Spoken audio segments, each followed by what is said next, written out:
volvemos al aire, ¿eh? Ya estamos entrando en los últimos 10 minutos de nuestra primera hora. La temperatura, Leo, sigue estando en 18 grados 9 décimas, así que sigue estando lindo. Está hermoso, además en esta Sí. maravillosa ventana que tenemos por delante. Como siempre. No corre viento, se ve, es una postal la tarde platense hoy.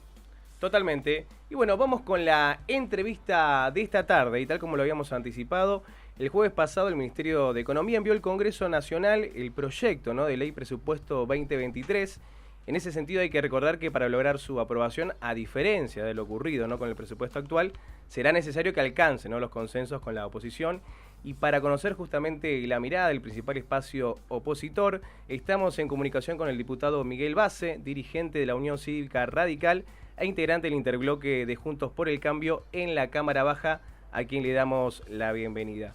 Muy buenas tardes, Miguel. Facundo Benítez, Leonel Sánchez Alpino y Julieta Fuchs. Te saludamos acá en el estudio. ¿Cómo estás? Bien, buenas tardes, ¿cómo están?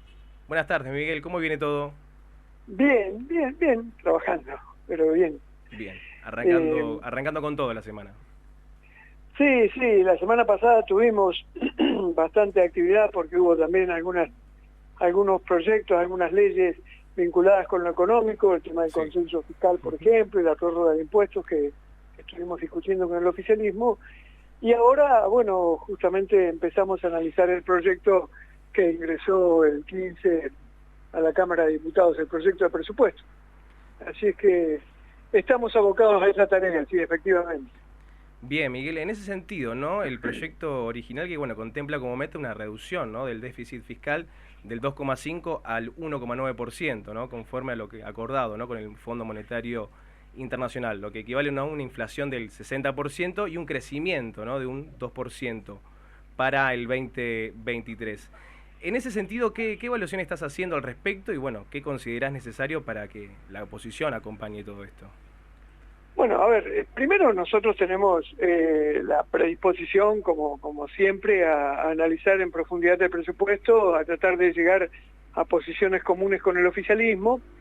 Me parece que el proyecto es justamente un proyecto más cercano a la realidad que el que en su momento no quisimos votar, porque Guzmán envió en aquel tiempo un proyecto muy distante de lo que iba a pasar en la Argentina, a nuestro juicio. De hecho, ocurrió lo que todos sabíamos que iba a ocurrir. Y así que me parece que el oficialismo, bueno, en definitiva, reconoce hoy la realidad que efectivamente tiene la economía argentina, y esto ha hecho que elaboren un proyecto de presupuesto mucho más realista. De hecho, el hecho de plantear un descenso de la inflación del casi 100% que vamos a tener en este año 2022 al 60% para el 2023, sí, me parece que es más o menos realista, aunque por supuesto que es una inflación muy alta para el 2023, todos sabemos que 60% es muchísima inflación, pero también es cierto que, bueno, que hay que lograr una reducción casi de 40 puntos de este año al año que viene. Claro. Así que después lo otro que me parece también que es positivo, que el gobierno empiece a reconocer que justamente para combatir a la inflación hay que frenar la emisión. Argumento que el oficialismo hasta hace poco tiempo no quería aceptar. De hecho, bueno, el oficialismo sostenía que la emisión no generaba inflación, nosotros sostenemos lo contrario. Bueno, hoy el gobierno incluso ha cambiado desde ese punto de vista el discurso y dice justamente que para disminuir la inflación hay que terminar con la emisión. Desde nuestro punto de vista eso es un avance, por lo menos en lo conceptual, y también es cierto que hoy el gobierno asume que no se pueden aumentar impuestos en la Argentina. Nosotros eso lo venimos planteando, no solo porque el impuesto genera un esfuerzo importante para cada uno de los argentinos, sino porque además atenta con el crecimiento y el desarrollo económico, digamos. Cuando una sociedad tiene una presión tributaria como la que tiene la Argentina, es muy difícil que se logre la reactivación a partir de la inversión. Así que nos parece que desde el punto de vista de lo discursivo, hoy el oficialismo tiene una mirada mucho más realista, creo yo, que porque justamente alcanzó a darse cuenta que estábamos frente a un precipicio, que llegábamos a una situación muy compleja de la que había que salir. Por Miguel, supuesto que esto, con esto termino, por supuesto que esto Sí. no significa que automáticamente vayamos a acompañar, porque hay que discutir un montón de Claro. cosas. Justamente hay que ver cómo se garantiza la reducción del gasto fiscal. Me parece que por ahora no hay señales concretas, lamentablemente, en ese sentido. Vamos a plantear la necesidad de que existan señales concretas en esa dirección, y además habrá que discutir, como siempre ocurre con el presupuesto, el tema de la distribución de los gastos, claro. que bueno, que es uno de los objetos principales que tiene el paso del presupuesto por el Congreso de la Nación, ¿no? Miguel, en ese sentido, bueno, vos un poco adelantaste. Uno de los principales problemas y de las cuestiones a debatir tiene que ver con, bueno, este diagnóstico que se hace sobre la inflación y sobre cómo bajarla. ¿Crees que hay un acercamiento de las posturas en esto de reconocer que la emisión monetaria estaría generando un problema en ese sentido? ¿Qué otras medidas te parece que pueden llegar a articular o que considerás vos como necesarias para lograr esa brecha que decías de bajar la inflación del 100% más o menos que se está esperando a un 60% de cara al año que viene? Bueno, yo creo que efectivamente hay que lograr una reducción inmediata de la emisión, inmediata. Ahí tenemos un problema, tenemos un problema grave. El gobierno va a tener un problema grave porque la verdad es que el gobierno también tiene que emitir mucho para pagar intereses de la LELIQ, Claro. por ejemplo. Entonces, ahí hay un problema difícil de resolver. Me parece que lo otro que es importante también es tratar de aumentar la recaudación sin que esto signifique aumentar impuestos. Bueno, en la Argentina, así como tenemos una tremenda presión tributaria sobre los sectores que pagan impuestos, que en general es la clase media baja, los sectores más vulnerables pagan sus impuestos religiosamente porque lo tienen que pagar cada vez que compran algo. Claro. Pero la verdad es que también hay que tratar de avanzar sobre la evasión. Me parece que ahí hay un trabajo que desarrollar. Hay que desarrollar una tarea en cuanto a la bancarización de la economía, todo lo que podamos bancarizar mejor, porque eso reduce la evasión de impuestos. Y después lo otro que hay que tratar es lograr un crecimiento de la economía argentina, que es, la verdad, a mediano y largo plazo, la única salida que tenemos para esta situación económica. Y desde ese punto de vista hay que lograr más inversión y una mejor balanza comercial. Nosotros tenemos que lograr que los propios argentinos inviertan más, que haya inversión extranjera, sería mucho mejor, pero incluso que los propios argentinos inviertan más, y tenemos que lograr exportar más y tener un saldo comercial de nuestra balanza externa más importante. Para eso tenemos que brindar algún nivel de previsibilidad, de coherencia, de seriedad. Ahora, hay cuestiones, la verdad es que hay cuestiones que a mí me siguen sorprendiendo. Hay cuestiones que son hasta menores, pero que son mensajes con los que hay que tener mucho cuidado. Por ejemplo, un mensaje. En la mitad de este presupuesto yo veía recién por televisión una delegación fabulosa de 50 personas en un viaje a Estados Unidos acompañando. ¿Qué necesidad hay? ¿Qué necesidad hay de desarrollar este tipo de cosas en un momento en el que estamos planteando que es necesario reducir los gastos del Estado? Yo sé perfectamente que eso no, como se dice vulgarmente, no mueve la aguja, que no es cierto que porque vayan menos funcionarios va a cambiar la realidad económica de la Argentina, pero me parece que desde el gobierno... Un mensaje, un gesto, claro. Exactamente, hay que dar mensajes distintos, ¿no? No, sin duda, sí, sin duda que desde la política se tiene que dar el mensaje, sobre todo porque se le está exigiendo mucho, ¿no?, a la sociedad a raíz de este acuerdo que se ha firmado con el Fondo Monetario. Pero bueno, yo te escuchaba hablar, Miguel, al principio, y por el propio diagnóstico que vos hacés de esta mayor seriedad, si se quiere, a la hora de presentar el presupuesto que vos comparabas en relación a lo que fue el presupuesto que elevó Guzmán el año pasado, y además con la urgencia que tiene también la Casa Rosada de que en esta oportunidad no va a poder prorrogar el presupuesto del año anterior como sucedió en el periodo 2022. ¿Vos creés entonces que si se termina de dar consenso mediante, diálogo mediante, los ajustes en estas cuestiones con las que ustedes pueden llegar a diferir, se aprobaría finalmente en la Cámara de Diputados?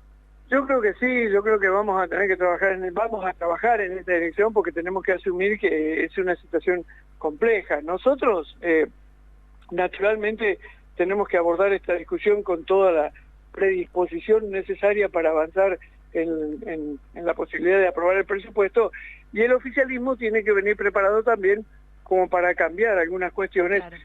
que por supuesto que tendremos que analizar entre todos y evaluar en profundidad.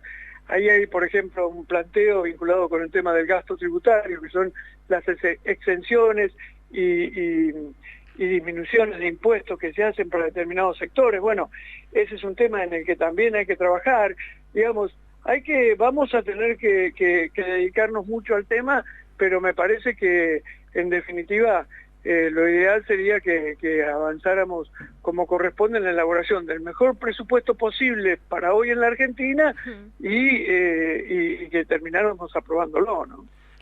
¿Te parece en ese sentido que, o sea, porque hablabas un poco de los gestos de esta cuestión del debate sobre las exenciones impositivas, ¿no? Y se me ocurre pensar, porque hubo hace algunos días un poco de revuelo, una suerte de caja de resonancia, si se quiere, sobre este tema, que tenía que ver con la excepción impositiva que se le hace a el Poder Judicial, ¿no? Entonces, en tanto, algunos poderes del Estado sí estarían tomando medidas en el sentido de reducir el gasto. ¿Te parece que están todos los poderes en esa misma lógica? ¿Te parece que eso puede llegar a entrar en la discusión? Mira, con toda sinceridad, el tema de las exenciones que benefician al Poder Judicial son absolutamente injustas.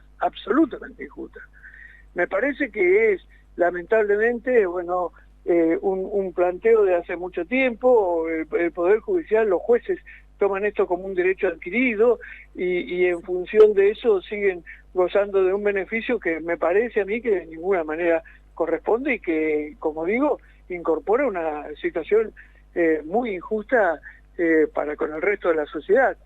Yo creo que eso no debería existir. Lamentablemente, nosotros desde el Congreso de la Nación no hemos tenido la fuerza necesaria como para cambiar esa situación, pero porque justamente, bueno, hay ahí todo un planteo judicial en el sentido de que hay una discusión vinculada, una discusión desde el Poder Judicial que se ampara en un supuesto derecho adquirido y en un planteo de intangibilidad de los saberes de los jueces, que a mí me parece sinceramente que no debería existir y que estoy convencidísimo que ese no es el espíritu de la ley. Al contrario, yo creo sinceramente que eso tiene que ver con otro tipo de cuestiones, pero concretamente con que no pueda existir una presión económica sobre el Poder Judicial.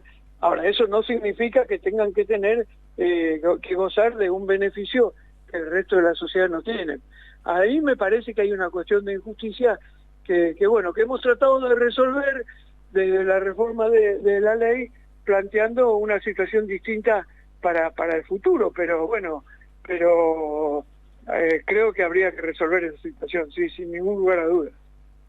Bien, para recordarle a toda la audiencia, a los que se están sumando, estamos en comunicación con el diputado Miguel Base, dirigente de la Unión Cívica Radical e integrante del interbloque de Juntos por el Cambio en la Cámara Baja. Miguel, por último te llevo al terreno electoral, ¿sí? A 3 meses, ¿no?, de que comienza un nuevo año de elecciones. Digo, ¿cómo llega Juntos por el Cambio? Y bueno, también saber si te gustaría, ¿no?, que haya un candidato a presidente de la Unión Cívica Radical. Sí, no, Juntos por el Cambio llega bien. En términos generales va a llegar bien, va a llegar mejor de lo que parece hoy. Sí. Porque en realidad hoy lo que aparece como enfrentamientos demasiado duros dentro de Juntos por el Cambio es una discusión que nosotros hacemos pública, que a mí me parece que, sinceramente lo digo, absolutamente convencido estoy, que creo que es sana que se haga pública incluso esa discusión. Me parece a mí que es muy bueno, que contribuye al fortalecimiento democrático, que los partidos políticos tengan, o los frentes políticos como en este caso, tengan discusiones de cara a la sociedad y que la sociedad esté enterada de lo que se discute dentro de los partidos políticos, de cuáles son incluso las distintas propuestas y los distintos candidatos. Mucho más considerando que existe una ley como las PASO, la primaria abierta, sí, que hace que la gente pueda participar y decidir sobre quiénes son los candidatos. Entonces me parece que es bueno que la gente pueda analizar la trayectoria de cada uno de los candidatos y las propuestas. Así que yo creo que el debate público está bien, y sí, me encantaría que un candidato a la Unión Cívica Radical fuera finalmente el candidato a presidente de Juntos por el Cambio. Nosotros tenemos por lo menos 2 candidatos que están de alguna manera trabajando en esa dirección, que son Facundo Manes y Gerardo Morales, que están trabajando y están trabajando bien y cada vez se instalan mejor, y también están los candidatos del PRO, que también lo están haciendo, Horacio, Patricia.